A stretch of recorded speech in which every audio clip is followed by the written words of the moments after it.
आप सबके पास 20 मिनट है। जोर से बोलना या कोई भी गैर जरूरी हरकत करना मना है। अगर आपने किसी को भी तंग किया तो आज से ये मुलाकात का सिलसिला खत्म हो जाएगा। बैठ जाइए।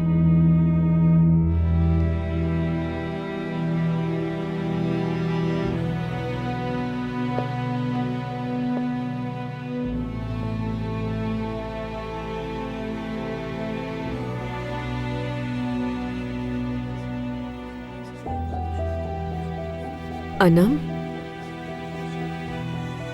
कितनी बड़ी हो गई। खूबसूरत बेटी मेरी। तुम तो बचपन से ही खूबसूरत हो। मैंने तुम्हारा कितना इंतजार किया। हर मुलाकात के दिन तुम्हारी ही राह देखती रहती थी। आज तुम्हें देख के इंतजार खत्म हो गया मेरा।